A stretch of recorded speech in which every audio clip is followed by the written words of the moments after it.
Capítulo 30, versículo 1 del primer libro de Samuel, dice la escritura que cuando David y sus hombres vinieron de Gad al tercer día, los de Amalek habían invadido el Nehuet y Siclag, y habían, dice, asolado a Siclag, y le habían prendido fuego. Verso 2.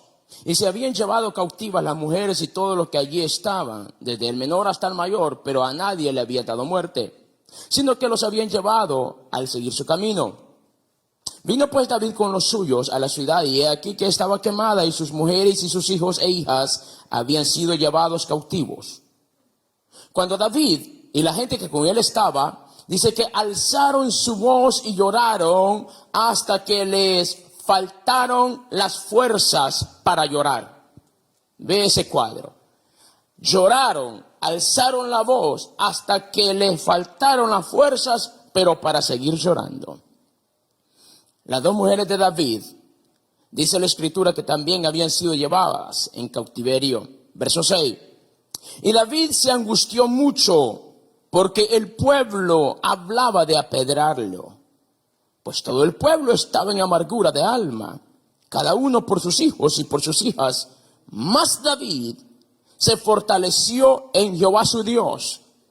Y dijo David al sacerdote Abiatar, hijo de Ahimelech: yo te ruego que me acerques el efod. Y Abiatar acercó el efod a David.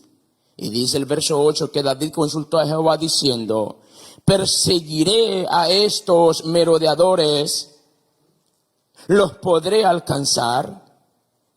Y él dijo: síguelos, porque ciertamente los alcanzarás, y de cierto librarás a los cautivos.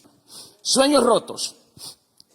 Decía que todos por lo regular empezamos el inicio de un año con muchas ilusiones, muchos proyectos y cosas por alcanzar, por realizar. Pero la historia, la emoción, la actitud, el sentimiento cambia a medida el tiempo va pasando. Y es que el tiempo no detiene su marcha y tampoco espera a nadie. El tiempo corre más rápido de lo que nosotros estamos imaginando.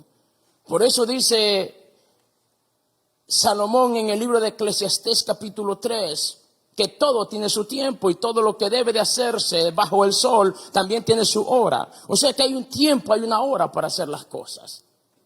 Como cultura hemos sido enormemente afectados al posponer con tanta facilidad cosas que deberían de hacerse en el momento. Y esas pequeñas cosas son las que precisamente no nos han permitido alcanzar y hacer todo lo que soñamos ser. Usted y yo no cambiamos tanto por lo que oímos, sino con la actitud con la cual oímos. Y eso fue lo que Jesús habló y dijo: mirad pues cómo oís. Porque no es tanto cuanto oímos, es como la actitud con la cual estamos oyendo. Es como aquellas personas que emprenden proyectos, negocios, no fallan, no fracasan por lo que no conocen, por la falta de conocimiento precisamente, sino por lo que creen saber y al final del día se dan cuenta que no fue así. Lo repito. La gente que no tiene éxito y que fracasa en su camino a la realización, no fracasan tanto por lo que desconocen, sino por lo que ya conocen y se aferran tanto a ello, pero al final del día se dan la enorme sorpresa que no fue así. Entonces es preciso pensar qué yo debo de saber o qué yo debo de hacer para que en mi caminar, en mi día a día, en esta jornada que es muy corta acá en la tierra, yo pueda vivir una vida de acuerdo y a la altura del propósito de Dios para con mi vida. Porque seguro estoy que el deseo y el propósito de Dios para con nosotros no es que vivamos vidas lamentando, frustrados, teniendo experiencias negativas al punto de que tengamos que llorar como la historia leída y llorar al punto de querer seguir llorando. No es ese el propósito de Dios. El propósito de Dios es bendecirnos.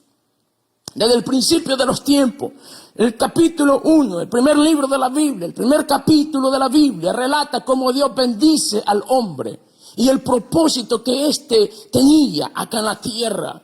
Y si seguimos leyendo el capítulo 2, Dios hace algo grandioso con el hombre mismo y lo planta en un lugar de alta productividad porque quería bendecirlo. Pero el pecado distorsionó el plan de Dios. El pecado apartó al hombre del propósito de Dios y allí se complica todo. Y allí surge el miedo, allí surge la inseguridad, allí surge el llanto, allí surgen las frustraciones. Entonces, ¿qué es lo que lleva a una persona a vivir una vida frustrada, una vida de sueños rotos? Yo creo que hay muchas causas. Yo me limito a pensar en dos. La primera es las malas decisiones. La segunda, la falta de conocimiento. ¿Por qué se toman malas decisiones? Porque no tenemos el conocimiento pleno. Entonces, esto nos debe de abrir la mente a pensar de qué necesito saber que no sé, o que necesito aplicar pero que ya sé. Porque no es tanto lo que sabemos, sino qué hacemos con lo que ya sabemos. Yo creo en el poder restaurador, yo creo en el poder transformador de Dios. Yo creo en el poder del Evangelio, tal cual la Biblia lo enseña, Romanos 1:16. El poder del Evangelio, dice la Biblia dice que el Evangelio es poder de Dios para transformar, para cambiar. Yo creo que el Evangelio del Señor cambia al drogadicto y es que una vez viene a Cristo deja de ser drogadicto. Yo creo que aquel que vino al Evangelio de Cristo y era un borracho dejó de ser borracho, la prostituta dejó de ser prostituta, el hombre violento dejó de ser violento. ¿Está de acuerdo conmigo en eso? Pero yo me pregunté hace una semana atrás, ¿y el pobre cuando viene Cristo deja de ser pobre? Eso me voló la cabeza, como diría el profeta Duncan. Porque si todo cambia y tiene una transformación, ¿por qué el que es pobre no también la tiene? Es que vea que hay un principio. Génesis 2:15. El Señor habla acerca de la función nuestra que es administrar. Dice, plantó al hombre en un jardín. ¿Sabe cómo se llamaba ese jardín? Ahora, y estando allí dice que le dio una delegación para que lo labrara y para que lo cuidara. O sea, labrar quiere decir trabajar. Para que trabajara, para que produjese y para que administrara, para que cuidara el fruto de su trabajo. Y allí radica el problema. Si solamente supiéramos administrar responsablemente lo que Dios nos da, nosotros no tendríamos mayores complicaciones. Si solamente. Pero pastores, que yo es muy poco lo que gano. Pues de eso poco que gana, usted puede y debe de administrar responsablemente, porque es algo que Dios le está dando. Lee el segundo libro de las Crónicas, capítulo 10. Dice la Biblia que lo que a David le tomó 40 años hacer, lo que a Salomón le tomó 40 años hacer, y que la Biblia lo describe como el hombre más rico de toda la tierra. Y creo que hasta el día de hoy no ha existido un hombre más capaz, más sabio, más rico que Salomón. ¿Sabe cuánto tiempo le tomó a su hijo destruir todo esto? Todo lo que David hizo y todo lo que Salomón hizo juntos, ¿sabe cuánto tiempo le tomó destruirlo? 3 días, 72 horas. Es que cuando, mire, la primera responsabilidad, la primera pregunta, la primera cuestión que Roboam tuvo que tratar en relación al reino fue un problema administrativo. Es que la administración empieza en casa. ¿Cómo manejamos el salario que nosotros recibimos? Y como no estaba preparado, ¿sabes qué pasó? Aquel reinado tan poderoso se vino abajo y solo se quedó gobernando 2 tribus, las del sur, y ni bien administradas, porque Dios nos da de acuerdo a la capacidad.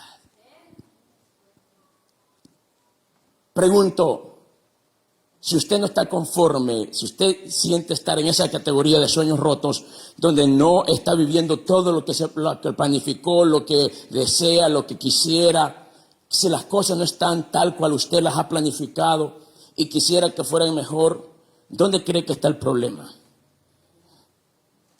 Muchos no es porque no ganan lo suficiente, ganan hasta de demás, pero el problema es que no administran. Están a un cheque de irse están a un salario de estar en problemas porque viven de cheque a cheque. Y no es cuestión de cuánto ganan, es el problema de no saber administrar. ¿Y por qué estoy hablando de esto? Dirá usted, si yo vine por algo diferente a la iglesia, yo no quería escuchar hablar nada de esto. Es que vea, hermano mío, vivimos en un mundo donde hay un sistema diseñado precisamente para mantenernos ocupados y que no aprendamos aquellas cosas que nos van a llevar a la realización de nuestras metas y a crear un futuro mejor para nuestros hijos. Si usted es padre de familia, yo sé que usted quiere una educación buena para sus hijos. Yo sé que usted quisiera ver a sus hijos en la realización, siendo dueños de negocio y no un trabajador más. Entonces, para eso necesitamos nosotros tener la información correcta, la plataforma correcta para poderlos motivar a ellos a que lleguen a la realización. Entonces necesitamos saber estas cosas. Por eso digo que el principio para erradicar la pobreza lo encontramos en Génesis 2:15. En trabajar y en cuidar lo que trabajamos. La Biblia dice que debemos de aprender de la hormiga, que no teniendo nadie que le esté diciendo lo que debe de hacer, sabe lo que tiene que hacer. ¿Qué hace la hormiga? Ahorrar. Para cuando viene un tiempo donde no hay producción, no se preocupa, ya tiene lo suficiente. Es que también dice ese mismo capítulo 11 del libro de Proverbios que las riquezas de los impíos están reservadas para los justos. ¿Cuándo? Cuando el justo tenga los medios como adquirirlas. Es que en tiempo de vacas gordas, José le dijo a Faraón, hay que ahorrar, porque en tiempos de vacas flacas nos vamos a multiplicar. Lo repito, en tiempos de vacas gordas hay que ahorrar y en tiempos de vacas flacas, dé gracias a Dios porque llegó la oportunidad de que usted se va a hacer de lo que antes no tenía, porque tiene los medios. Pero ¿qué hace la gente cuando tiene un buen salario, cuando tiene un buen negocio, cuando hay buenos dividendos? Nos vamos a ir de vacaciones. Nos vamos a comprar otro carro. Vamos a cambiar la casa, vamos a pintar la casa, vamos a cambiar los muebles, vamos a hacer esto, vamos a hacer aquello. Cosas que en su inmensa mayoría de los casos se pueden vivir sin ellas y tampoco son una necesidad.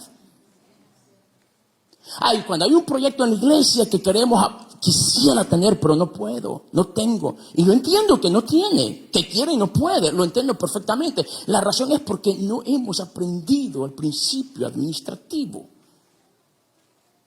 De esta historia me gustaría, y perdóneme que me desvíe tanto, que quería haberle compartido algunos principios que encontramos acá sobre qué significa Amalek. Amalek significa varias cosas. Dentro de ellas, Amalek significa un pueblo nómada, o sea, inestable. También Amalek significa traición, venganza. O sea que más que un pueblo determinado, es un espíritu. Es un sistema diseñado para provocar inestabilidad, provocado para engañar, para traicionar. Cuando nos equivocamos, vea, cuando hay inestabilidad en la familia, surgen los divorcios. Cuando hay inestabilidad en los matrimonios, surgen los divorcios. Cuando hay inestabilidad en la familia en general, vemos hijos en la cárcel. Cuando hay inestabilidad en nuestra economía, hay bancarrotas. Cuando hay inestabilidad espiritual, hay frialdad y pecado. Y es lo que hace Amalek, provocar inestabilidad. ¿Qué más hace Amalek? Engaña. Por eso es que hay muchos sueños rotos, porque nos hemos desviado de un propósito, de un llamado, de una visión que teníamos y hemos sido engañados. Por eso cuando David llega de regreso a la ciudad, ¿cómo la encontró? Quemada. David viene de tener una gran victoria allá afuera, pero con un problema serio acá adentro. Es que no importa qué tan bien estemos ganando allá afuera, qué tan bueno sea tu salario, si no estás disfrutando lo que Dios te ha dado, que se llama familia, de muy poco sirve. Si no estás invirtiendo en tu familia, de muy poco sirve lo que estamos ganando. Porque la primera prioridad nuestra después de Dios debe de ser la familia. Y debemos de invertir en la familia. La familia no es gastar, es invertir en ellos. Ir a cenar con ellos ocasionalmente es invertir en ese tiempo de convivencia que marcará sus vidas para un futuro. Pero ¿sabe qué hacemos muchas veces? Le damos más prioridad al carro, a las cosas, a los amigos, que a la propia familia. Nunca olvides aquel pasaje que Pablo escribe a Timoteo y le dice que quien no suple a la familia, quien no asume la responsabilidad financiera de la familia primero, es como si estuviese negando su propia fe. Entonces, la Biblia nunca desliga el tema financiero. Es más, la Biblia habla más sobre la administración que del amor mismo. ¿Por qué? Porque es lo que tiene a la inmensa mayoría de personas hoy por hoy frustradas con sueños rotos. El querer y no poder, el no tener ni siquiera lo básico. No es ese el diseño de Dios. El diseño de Dios es totalmente diferente. Él dijo que seríamos tierra deseable. O sea que la gente de allá afuera, por eso Pablo escribe y dice que debemos de comportarnos de una manera diferente al mundo para que con nuestra conducta ellos quieran ser como nosotros. Y eso empieza con la administración.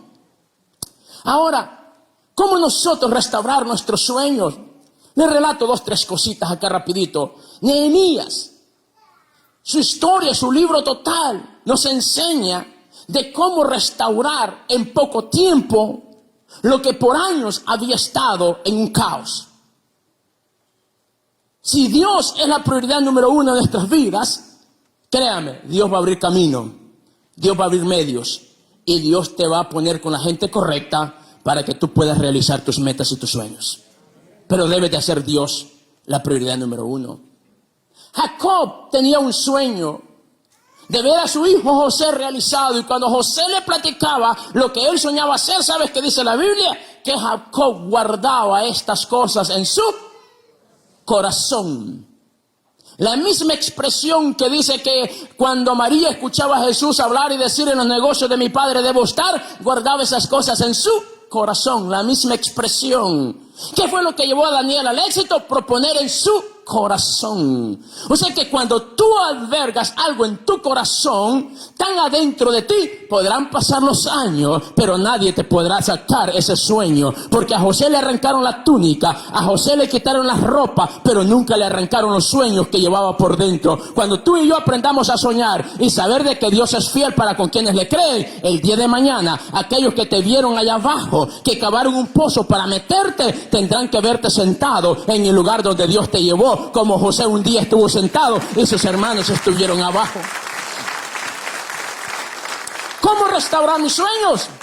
Le lanzo 3 cositas rápido. Y digo que termino, no termino. Deje de lamentar y deje de llorar un pasado que ya no existe.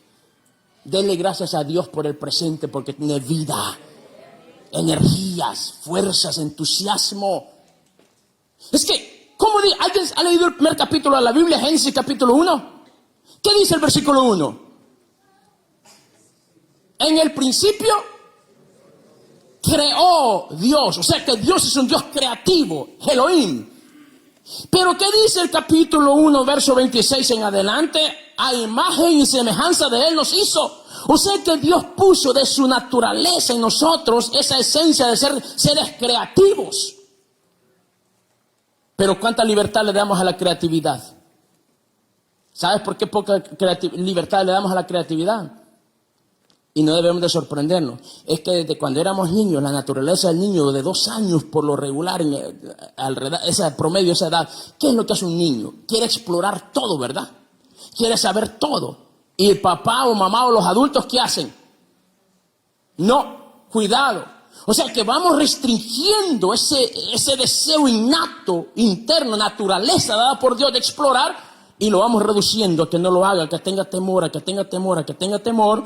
Y preferimos verlo ahí quietecito, sentado, pero que no esté tratando de descubrir algo que por instinto lo quiere descubrir.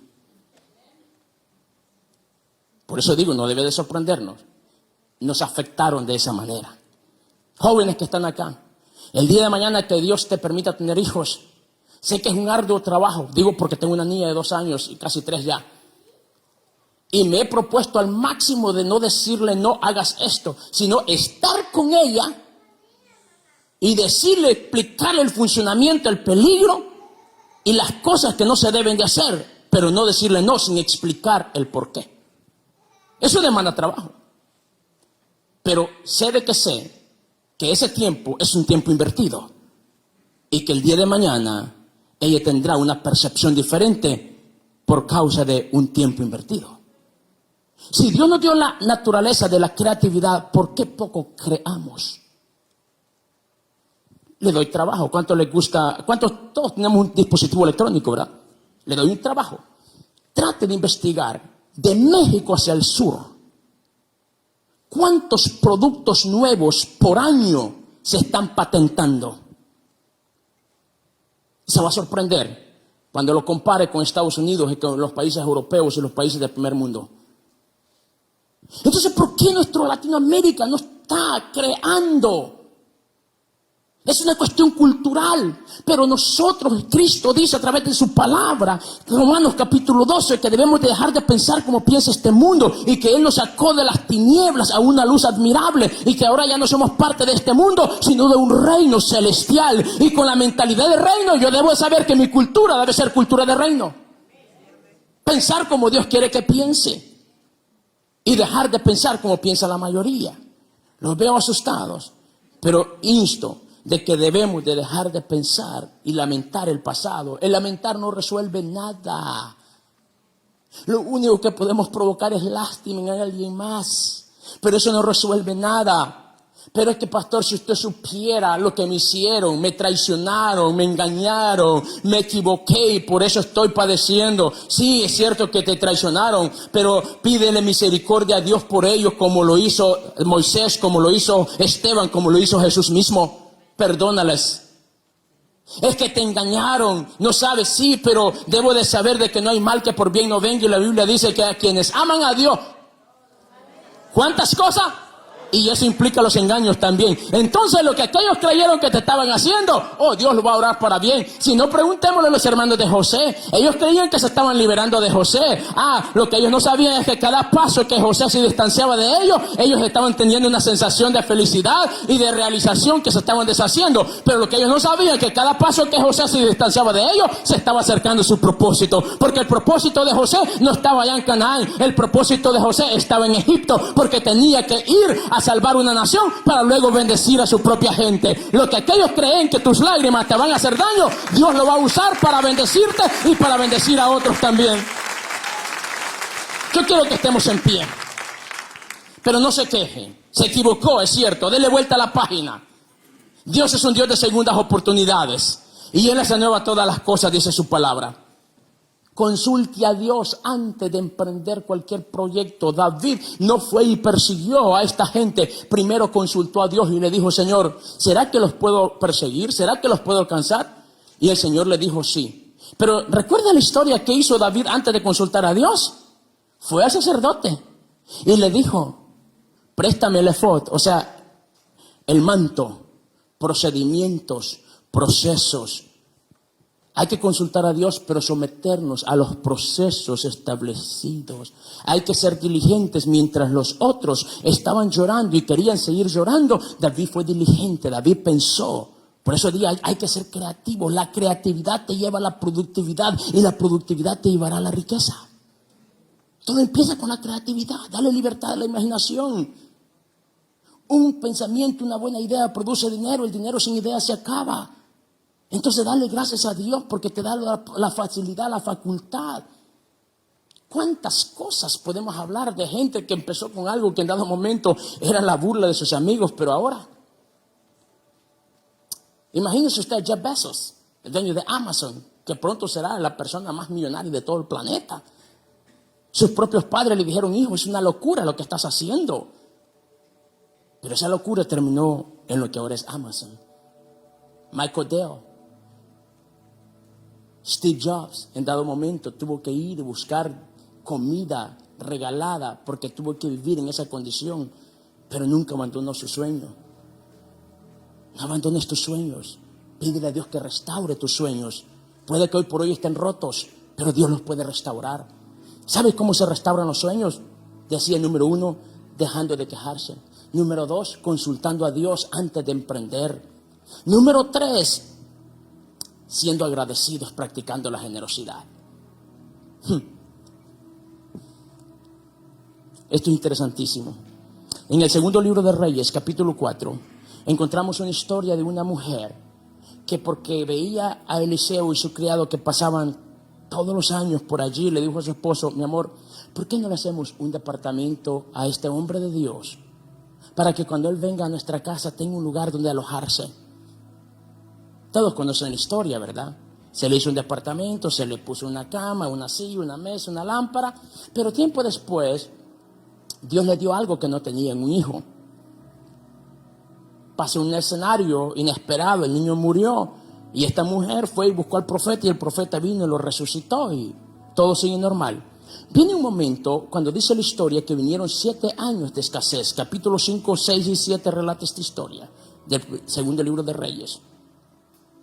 El profeta le dijo: mujer, debes de irte de acá porque viene una hambre por 7 años de escasez severa acá. Y en el capítulo 5 usted puede ver la magnitud del hambre donde la gente se comía entre ellos ya. Y le dijo: vete de acá porque esto va a estar severo. Pasaron los 7 años, capítulo 8, y la mujer regresó. La sorpresa de esta mujer fue que cuando ella y su familia regresan, las tierras que eran de ellas estaban ocupadas. Las pertenencias que eran de ellas ya tienen nuevos dueños. Entonces esta mujer va al rey a pedir misericordia para que se las devuelvan. Justo cuando ella está allí, Jesse, el asistente de Eliseo, está hablando con el rey y le está contando las maravillas que Dios ha hecho a través de Eliseo. Y el rey quiere saber más. Cuéntame más de todo esto, le dice a Jesse. Y cuando Jesse levanta la mirada y dice: mira, allí está la mujer de la cual te estaba hablando, que Eliseo le resucitó su hijo. Y el rey se queda sorprendido y hace pasar a la mujer y le dice qué era lo que le llevaba por ahí. Y la mujer le dice la condición en la cual está, que sus tierras están ocupadas por causa de que ella se fue 7 años. Entonces, ¿sabes qué hizo el rey? Llamó a un oficial y le dijo: mira, ven acá, devuélvanmele todas las tierras que eran de esta mujer y todo lo que la tierra ha producido del día que se fue hasta el día de hoy. Por causa de la generosidad. Dios lo único que hizo fue evitar que esta mujer y su familia pasara por un proceso de estrés severo por causa de la condición que vivió la tierra donde ellos vivían. ¿Qué es lo que te quiero decir? Que la generosidad evitará que pases por momentos estresantes y que nadie te robará. Y lo que aquellos creyeron que te robaron, la Biblia dice que te lo tendrán que devolver, porque Dios es el Dios de la restitución. Nunca fallamos cuando le damos a Dios. Proverbios 11:24, y sí quiero que me ayudes con este pasaje. Es que la generosidad es algo impresionante. ¿Por qué estoy hablando de la generosidad? Es que este capítulo 30 del primer libro de Samuel, a partir del versículo 23 en adelante, dice la historia que cuando David y su gente fueron y llegaron allá y capturaron todo lo que les habían robado y lo que esta gente tenía y lo trajeron de regreso, parte de la gente no quería que le dieran nada a aquellos que no les acompañaron. Y David dijo: no, no es posible. Tenemos que ser equitativos, tenemos que darles a ellos también un corazón de generosidad. Y la Biblia dice que David se parecía al corazón de Jehová porque era generoso. Dios nos dio a su hijo unigénito. Vea lo que dice Proverbios 11:24. Hay quienes, dice el proverbista, que reparten y por causa de repartir se les es añadido más.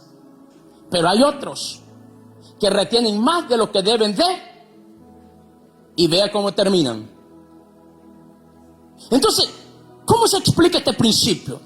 Si el retener causa pobreza en unos y el dar causa riqueza en otros, ¿qué es mejor? ¿Dar o retener? Por eso digo, David entendió el principio, por eso dijo: no podemos nosotros retener toda esta bendición, tenemos que compartirlas con ellos también.